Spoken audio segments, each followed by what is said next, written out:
الحمد لله رب العالمين وبه نستمد ونستعين. تر حمد صلاة والسلام وروسته اسلام د ژوند بشپړ نظام یو معیاري عقیده چې له کائناتو به هدف دقیق معلومات وړاندې کړي چې روښانه سم عقلي او منطقي ملاتړ ولري چې د ستر او لوړ هدف څخه برخمنه وي چې د کمال په لوري انسان رهبري کړي او چې داخلي د زړه اجرایي ضمانتونه ولري.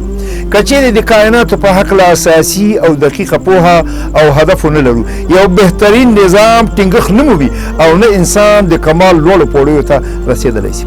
له اسلامه پرته هیڅ یو عقیده نه سپېڅلی هدف لري او نه انسان د کمال لوړو پوړیو ته رسولی شي. هلته د انسان بڼه د بشري مګر په حقیقت کې لوی ځناوري.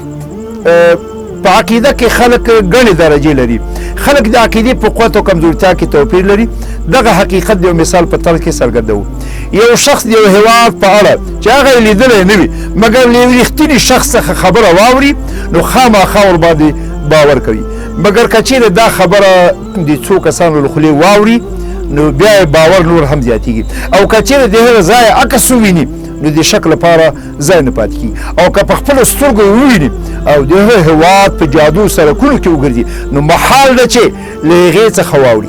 د دې مثال په درک او پوهې سره د الله تعالی د وجود قضیه او د اسلامي عقیدې بنسټونه د 1,40,000 انبیاو له خولې څخه بیان شوي. د کائناتو هره ذره د الله تعالی د وجود دلیل دی. نو په دې اساس د علم او پوهې د څښتنانو ایمان له ناپوهانو څخه فرق لري. په موږ اکتفا کوو. سبحانك اللهم وبحمدك اشهد ان لا اله الا انت استغفرك واتوب اليك.